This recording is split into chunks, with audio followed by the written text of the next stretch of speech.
irmãos, graças a Deus, já por esta porção da palavra de Deus que recebemos sobre a unidade da igreja, né?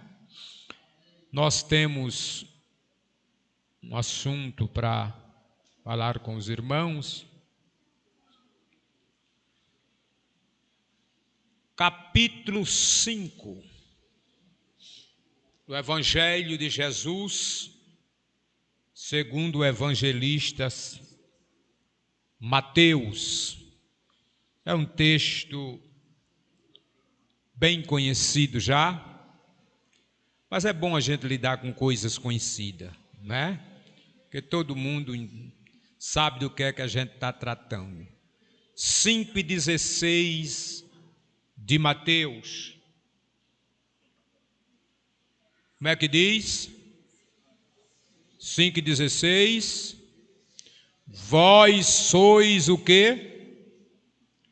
A igreja já encontrou, não? Já, né? Pronto. Vós sois o quê? Desculpa. 5:13, né? Vamos lá, toda a igreja. 1, 2, 3.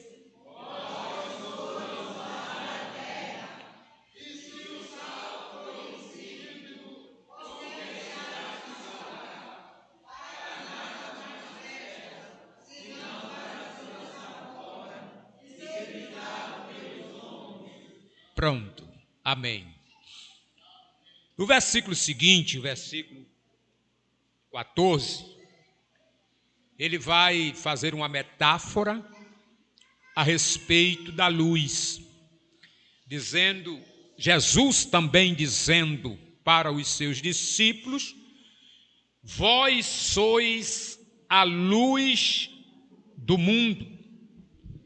E não se pode esconder uma cidade edificada sobre um monte, e nem se acende a candeia e se coloca debaixo do velador, debaixo do alqueire, mas no velador, e dar a luz a todos que estão na casa.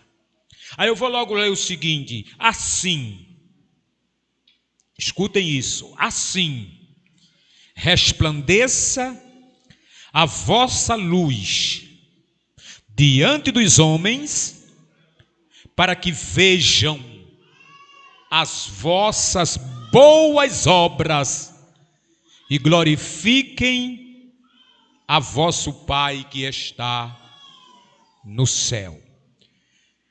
Veja bem que Jesus, no Sermão da Montanha, ele quis tratar com os seus discípulos, e neste tratamento, neste ensinamento, neste diálogo que ele teve com os discípulos, ele fez uso desses dois ingredientes, vamos dizer assim: sal e luz. E nesses dois ingredientes ilustra o modelo de vida que Jesus queria que cada um dos seus seguidores acompanhasse. E a gente vai ter a oportunidade, primeiro a gente vai analisar aqui, né, a questão do sal. Tem muita coisa para a gente aprender a respeito do sal. Depois a gente vai ver a questão da luz. Veja bem, essa ilustração do sal, ela fala do caráter de cada crente. E a luz, ela fala do nosso testemunho.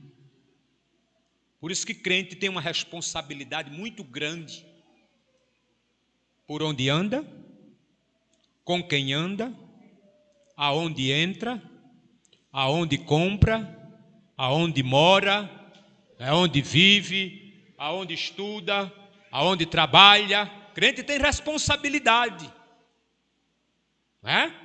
Porque ele é uma testemunha de Jesus. E testemunha de Jesus, irmãos, tem por obrigação ter qualificação de uma testemunha de Jesus. Para ser testemunha de Jesus, qualquer coisa serve, não, senhor. Tem que ser lavado, tem que ser remido, tem que receber um banho de misericórdia, viu? Tem que viver uma vida diferente da que vivia antes. Porque, irmão, só faz a diferença quem vive diferente.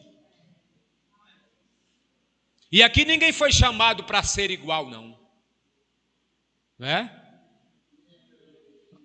Aqui nós fomos chamados para ser diferente.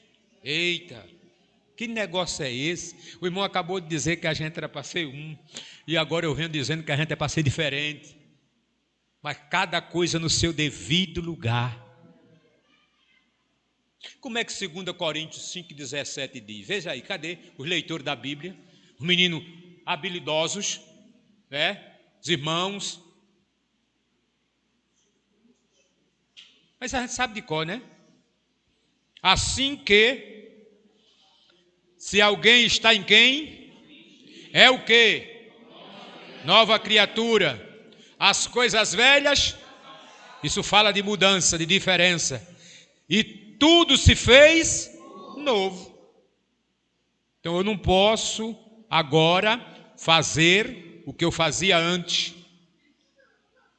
Eu não posso praticar o que eu praticava antes. Eu não posso andar com as mesmas amizades que eu andava antes. Mas, irmãos, eu vou agora ser inimigo de todo mundo. Não é ser inimigo de ninguém, mas é selecionar as amizades. Não está na Bíblia, não. Mas há um audágio que fala, que diz: me dize com quem andas, que eu te direi quem és. É um provérbio. Faz sentido ou não faz? Vai.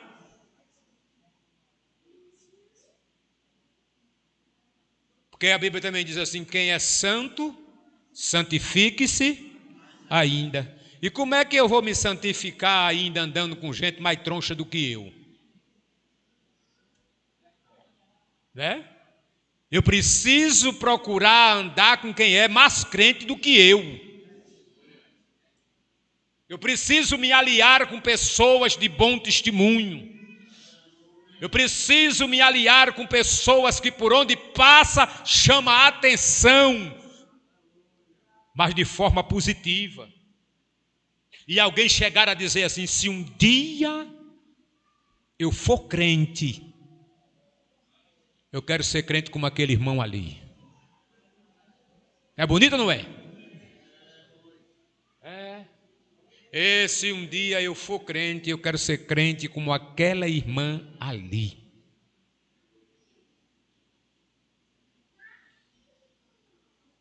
A Bíblia fala de um homem,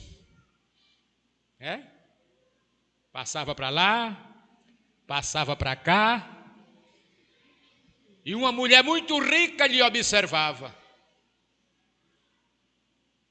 E o homem não tinha uma placa na testa dizendo quem ele era, não. Andava na sua simplicidade, na sua humildade. E aquela vida simples, aquele testemunho, daquele homem chamou a atenção daquela mulher, que chamou a atenção do marido. E disse: marido, esse homem que passa sempre por nós, eu tenho visto nele algo diferente. Vejo que ele é um santo homem de Deus. Isso faz sentido respeito do testemunho. Mas vamos lá voltar para o sal. O que é o sal, né? Vamos lá falar de sal. O sal, irmãos, ele trata da influência. A gente falou que o sal, ele fala do caráter e a luz fala do testemunho. E por que Jesus primeiro ele disse, vós sois o sal, e depois Jesus disse, vós sois a luz? Porque o caráter, ele vem antes do testemunho. Duvido um sem caráter dar testemunho. Um mau caráter dar testemunho. Eu duvido Deodó. Não é? Por isso que Jesus disse, primeiro vocês sejam sal. E depois vocês brilham. Depois vocês são luz. Porque primeiro vem o sal. O caráter, ele precede o testemunho.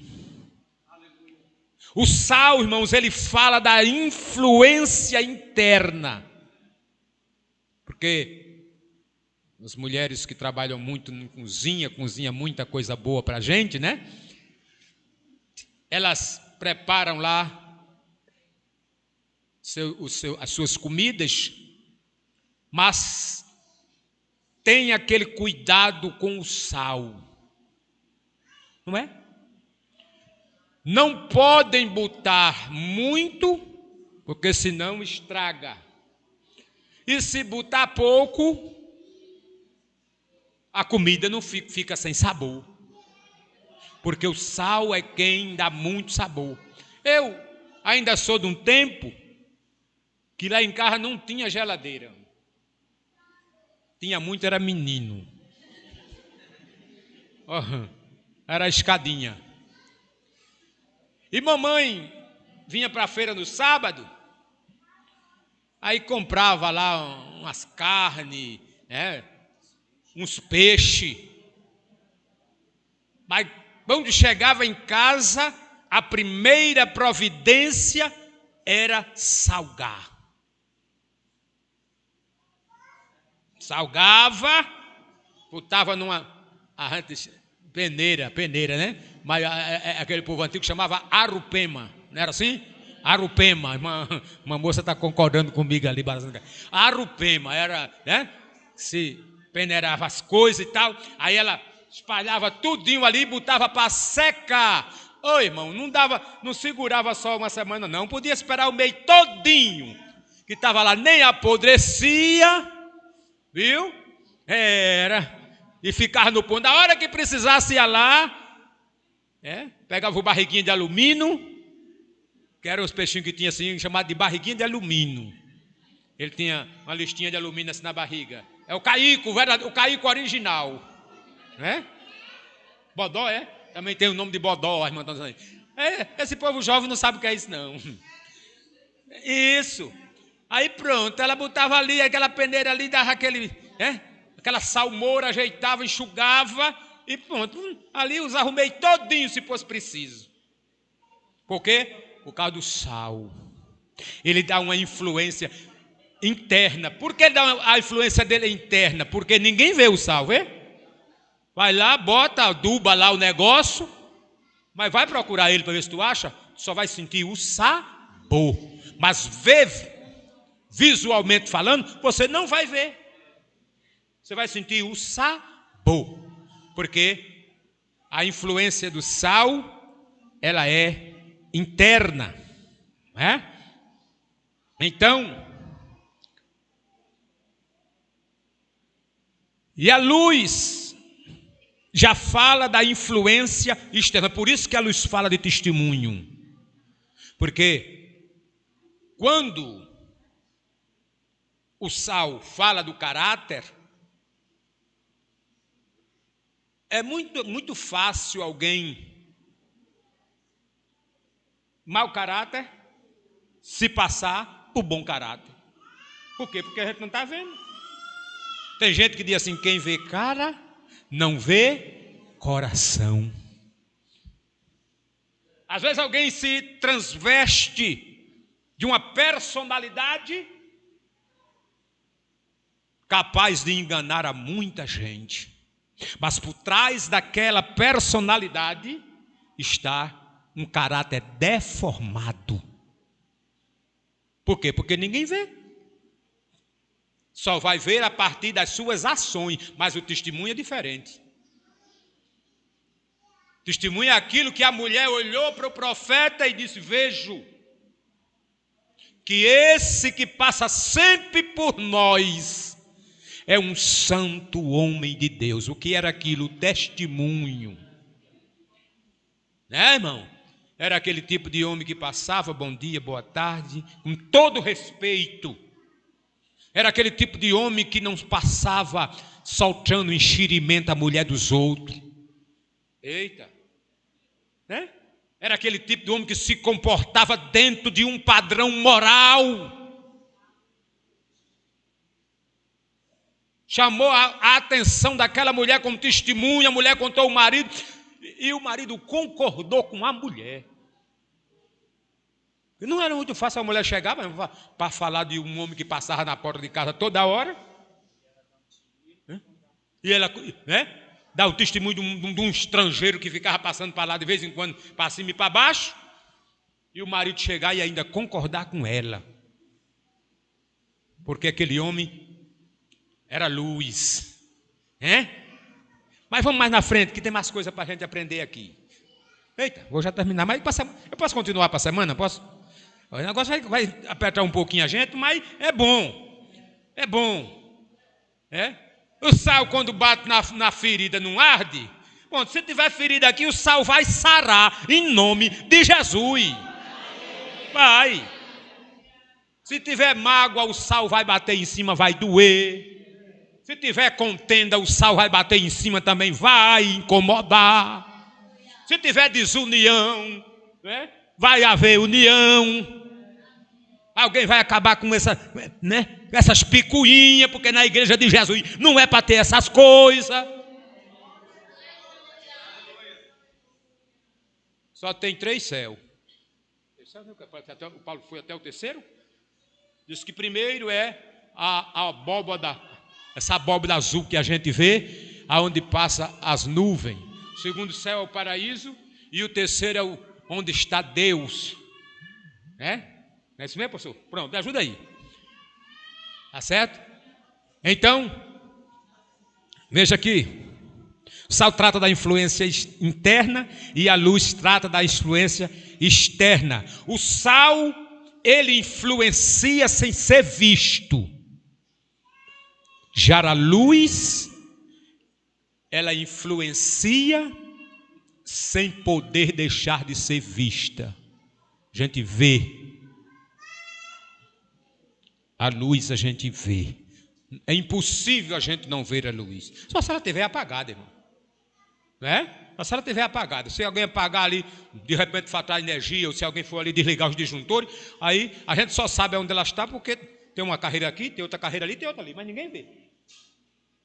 Ela precisa estar acesa para a gente saber aonde ela está. Tá certo? Então, o sal, ele influencia ao se infiltrar. Já a luz, ela influencia ao irradiar. Irradiar. O sal, embora ele não possa ser visto, ele é sentido. A luz, embora não possa deixar de ser vista, ela é reveladora. Certo? Então, ser luz e ser sal é afirmar que há uma contradição entre o modo de viver da igreja e o modo de viver do mundo. E Jesus queria, com esses 2 emblemas muito significativos, Jesus era muito inteligente, irmão, é muito sábio. Precisou de muita coisa não, de usar muita coisa não, para poder dizer de que tipo de modelo ele queria que a gente fosse. Isso é muita coisa não. Vocês são sal e vocês são luz. Está resolvido o problema.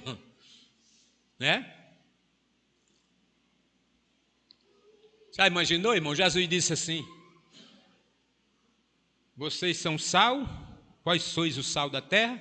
Depois diz, vós sois a luz do mundo. Imaginou se Jesus dissesse, vós sois as estrelas? Tem tanta gente querendo ser estrela, né, irmão? E não é nem sal. Não passou, não experimentou nem ser sal ainda, já quer ser estrela, mas vai procurar o teu lugar. Né? Vá se converter, vá melhorar os seus caminhos, procure melhor servir a Deus. Faça isto, porque se a gente observar o texto, no final Jesus vai dizer assim, olha como é que Jesus vai dizer: assim resplandeça a vossa luz diante dos homens, para que vejam as vossas boas obras. E qual é o objetivo disso? E glorifiquem o vosso Pai que está no céu. Quando alguém olha para a gente, irmão, e vê a gente andando direitinho, dando bom testemunho, fazendo a coisa certa, aí alguém diz assim, ali vai um crente. Ei, ali vai um rapaz crente, uma moça crente, ali vai uma mulher crente. O marido daquela mulher deve ter muito orgulho dela, porque ela é crente.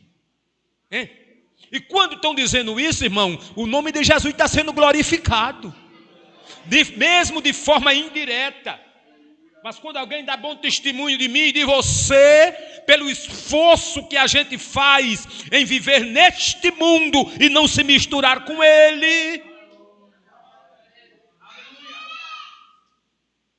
esforço que a gente anda fazendo para não se misturar com o mundo, aí toda vez que alguém elogia, está glorificando a Deus. Então há uma forma de oposição, é um confronto entre o modo de viver da igreja e o modo de viver do mundo.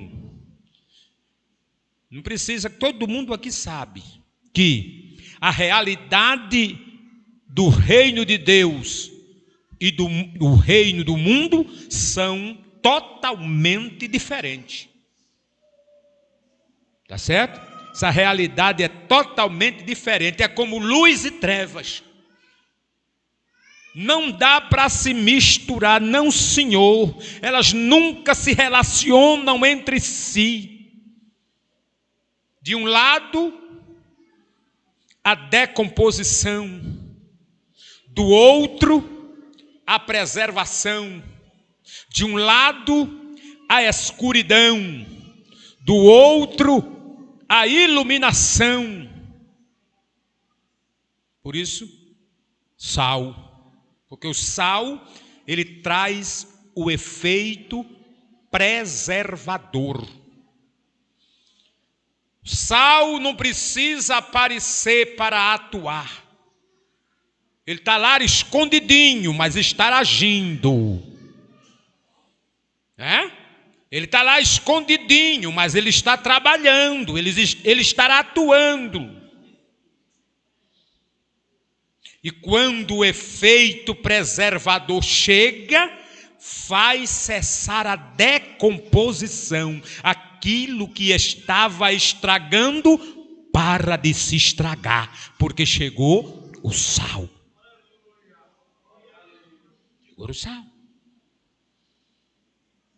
Assim, ao expressar essas duas figuras, para indicar qual deve ser o comportamento da igreja, Jesus simplesmente está a se apresentar como o modelo dessa igreja. Quando a gente fala de sal, os estudiosos, eles dizem que é uma substância cristalina, branca, solúvel. Eles também dizem que usam uma definição de sal como cloreto de sódio, que se pode encontrar na água do mar ou em algumas massas sólidas. A química descreve que sal é todo produto resultante da reação entre um ácido e uma base, que quando são dissolvidos em água, eles liberam um cátion, que é diferente do H+, isso é uma linguagem científica, e por aí. Então o sal que a gente consome é o cloreto de sódio, que é um produto da reação entre o ácido clorídrico e o hidróxido de sódio. São linguagens científicas que depois descobrem isso, tá certo? Vejam bem, os registros de uso do sal, eles vêm há mais de 5.000 anos. Segundo a história, diz que ele era usado na Babilônia, no Egito, na China, nas civilizações antigas. O sal também ele era muito utilizado como moeda. Olha,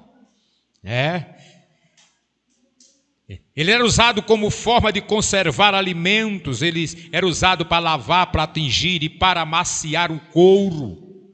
Sal também era usado como condimento para temperar refeições e para conservar a carne. E teve um período em que o sal ficou muito escasso. E devido à sua escassez, a história registra que o sal, que hoje a gente diz que é o alimento mais barato, ele já chegou a ser equivalente ao preço do ouro. Olha para aí. Isso é história, viu? Isso é história. Tá certo? E também o sal, ele foi o pivô de disputas, de guerras e disputas.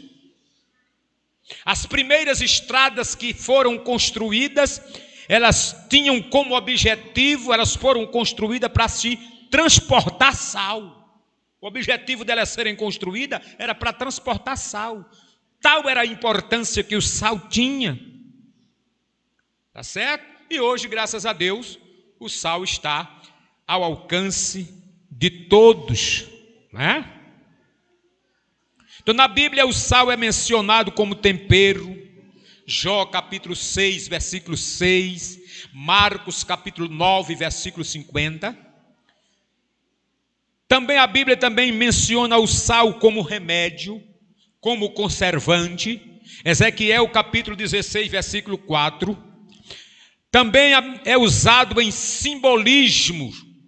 No caso aqui que Jesus usou ele como um símbolo dos cristãos que são chamados de sal da terra. E essa descrição, ela faz alusão ao tempero. Assim, quem é sal da terra é alguém que tempera o ambiente.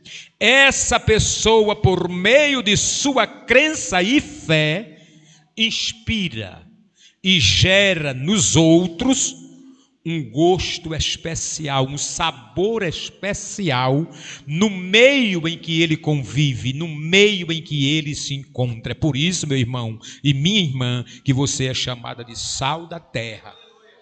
E se você não estiver botando sabor por onde você vive, aonde você mora, aonde você trabalha, se está faltando sal, aí está complicado. É preciso cumprir o que diz a palavra, né? Vós sois o sal da terra. E a gente, como igreja do Senhor, estamos aqui. Oxe, irmão, você não viu a hora não? Foi, irmão? Viu? A igreja ainda está daqui por causa do sal. Viu? Quando o sal for tirado da terra, o mundo que já é podre vai ficar pior ainda. Para a semana eu posso continuar isso aqui? Vocês vão vir, não está chato não. Vocês vão vir? Vão vir. Então tem muita coisa para a gente aprender sobre o sal ainda. E se prepare para aprender sobre luz. Quando a gente for falar de testemunho aí, a gente vai levar umas palmadinhas boa, né? Mas vai ajudar a gente a ser mais crente, vai ajudar a gente a ser um crente melhor, dar melhor testemunho, glorificar o nome de Jesus através da nossa vida, amém?